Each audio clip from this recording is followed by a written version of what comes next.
Ha? Inuubo? Pwede ba tumuloy sa bahay nyo? Oo.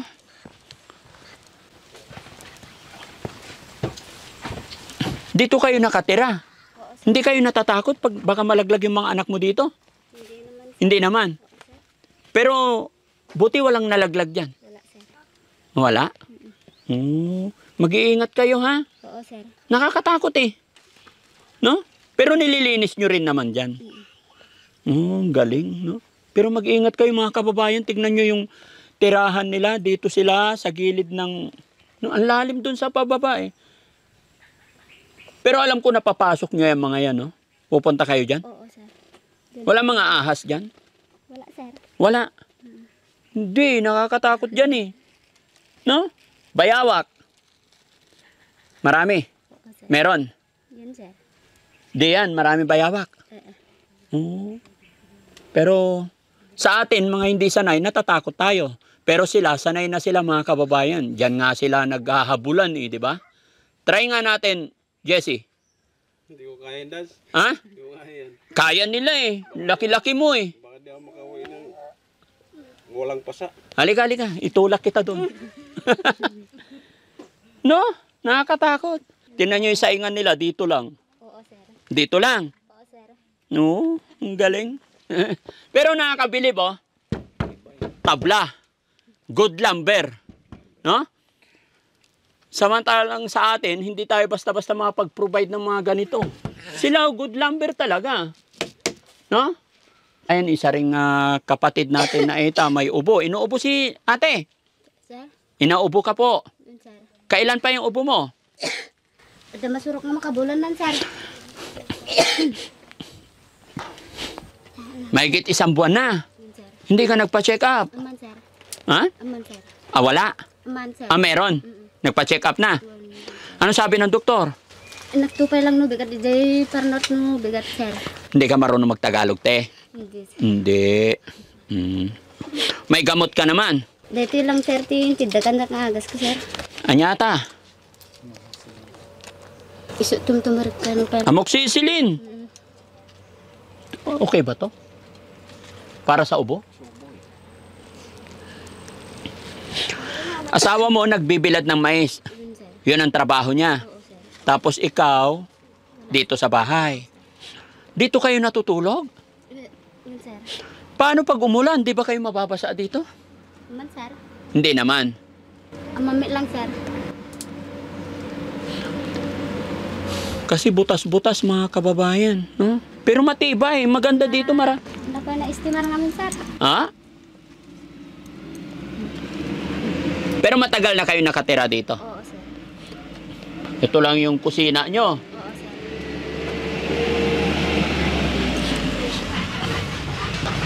Ito yung problema dito mga kababayan, no? Pag nagkasakit sila, hirap sila sa sa ospital. Check up lang. Pero ayon kay ate, 1 buwan na po masulok. Masulok. Oo, sir. Masulok 1 buwan. Yung sakit ni ate na amoxicillin lang yung hawak niya. No?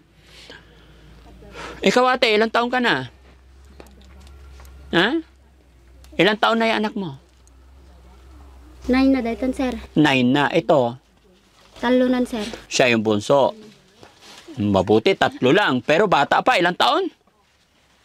Ikaw po, 24, sir. 24 pa lang. Maaga nag-asawa, ano? So, 9. Ilang taon ka nung nag-asawa, ate? 15 lang yun, sir. 15. May anak, nagkaanak ka na. Ay, asawa mo, ilang taon na? 22 na, sir. Ngayon. Mga bata pa sila. Ano, ito, yun yung ano talaga nila dito, mga kababayan. 11 years old pa Ha? lang. 11 pa lang. Kasi 9 na yung panganay nila. Nag-asawa. Oh, kung 11. Bata pa. Anong taon ka nung nabuntis ka?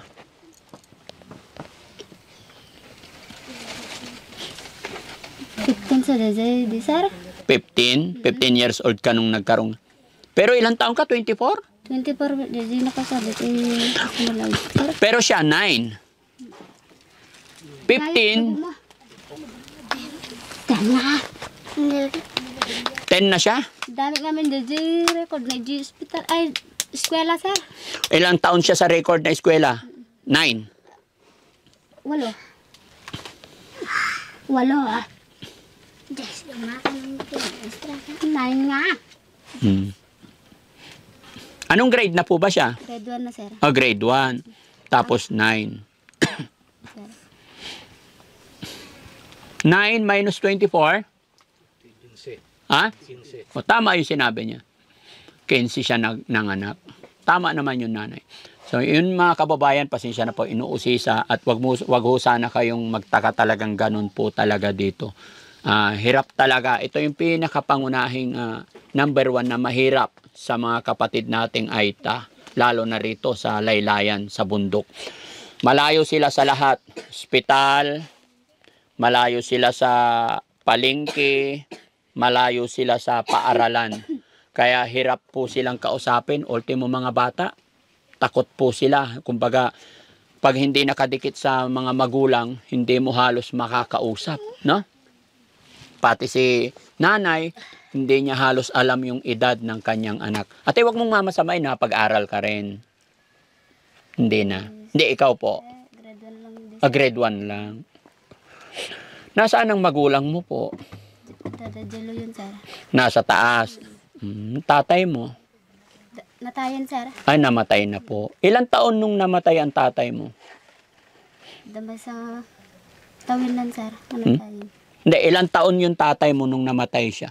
Kasi curious lang po ako mga kababayan kung anong average na mamatay yung kanilang mga lahi ba? Kasi nagku-curious ako mga kababayan. Malayo sa ospital, malayo sa lahat. Parang nabubuhay sila sa pangangaso, mga bungang kahoy, at kung may mag-uupa sa kanila mga kababayan. Kaya talagang hirap. Na? So, nubo na rin ako. Ate, may pera ka ba dyan? Wala, sir. Kahit piso? Oo, sir. Oo. Wala.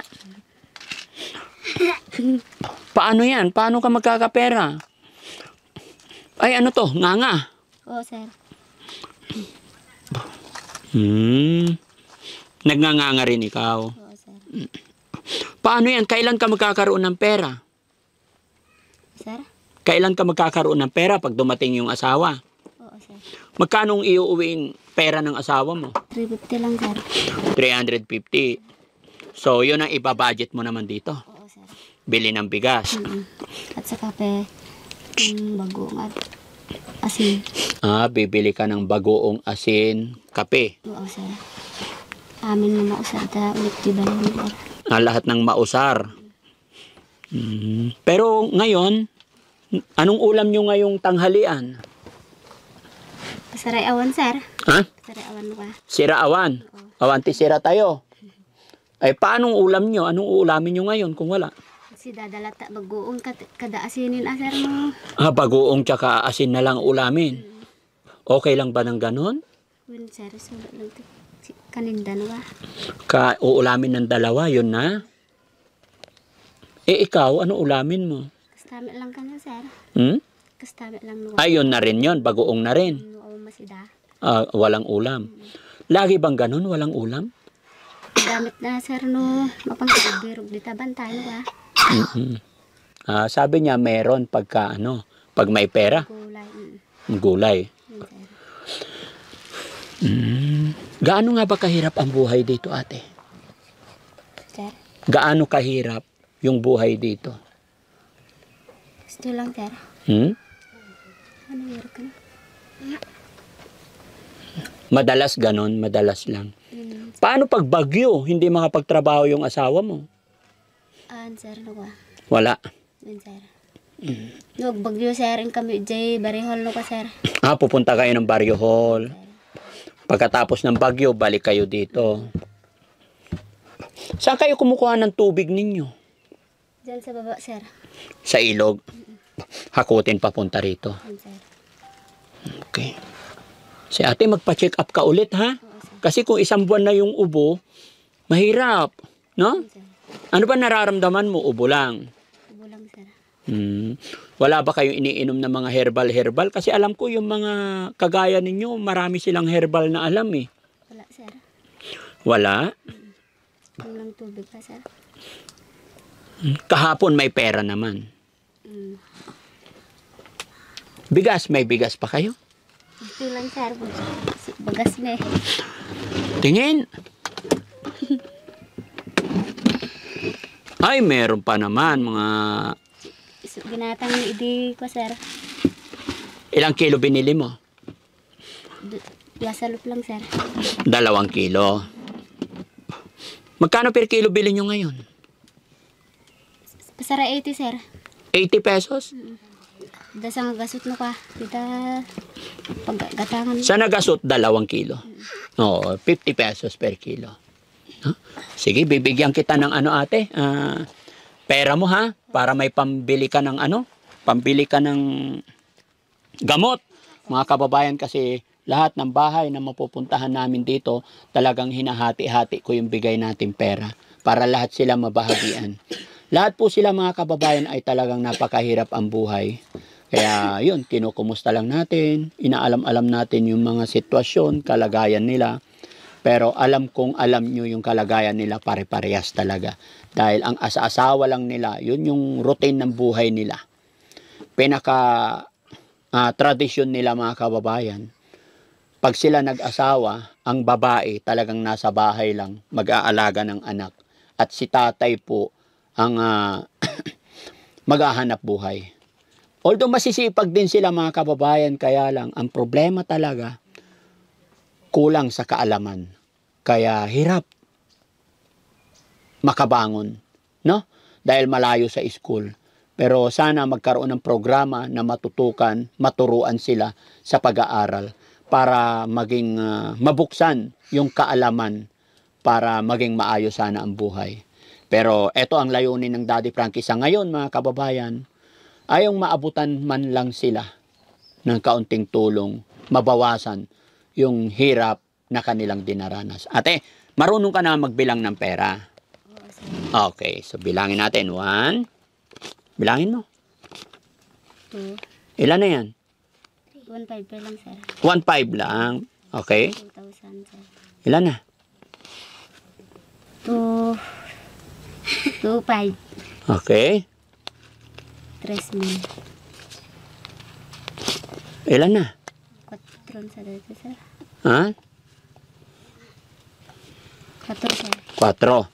Oh, mano aminan? 5,000. 5,000. Sana makatulong sa inyo yan. Oo, sir. Anong unang-una mong bibilihin? Bigas, sir. Bigas. O, damihan mo yung bigas. Oo, sir. Tsaka yung uulamin ninyo, ha? Oo, sir. Ay, bangon ka, ate. Kuya, bangon. Yan. Okay ka lang? Ha? Sir. Okay lang? Oo, sir. Oo. Anong masasabi ni ate at nakatanggap ka ng blessing biyaya sa araw na ito? Thank you, sir. Thank you kay Lord. Thank you, Lord, sir. Lagi tayo magpipray, ha? Oo, sir. Okay. Sana pagdating na asawa mo, mamalingki kayo, bigas, tsaka gamot mo. Oo, sir. Kung pwede, pa-check up ka sa center para mabigyan ka ng tamang gamot. No? Mahirap kasi mga kababayan, nadatnan namin, hinang-hina siya eh. No? Although ngayon, medyo nabuhayan siguro. Dahil meron silang kita naman natin na wala silang kapera-pera. No? So ayan, maraming salamat ate. Ano pangalan mo ulit? Marina, sir. Ate Marina, i-upload namin to sa YouTube, Facebook. Okay lang? Oo, sir. Okay. So, sige. May mga bahay pa dyan? Meron, sir. Meron pa. Although alam ko mga kababayan, pagka napuntahan mo ang isang tribo, halos magkakamag-anak yan. Iisang grupo yan, talagang magkakalapit, no? Kagaya yung unang napuntahan namin doon is, tsuhin mo ba o pinsan? Pinsan lang, sir. Pinsan na. O, sige, sana makapunta pa tayo. Maraming salamat mga kababayan. Magandang buhay po sa atin lahat. God bless po.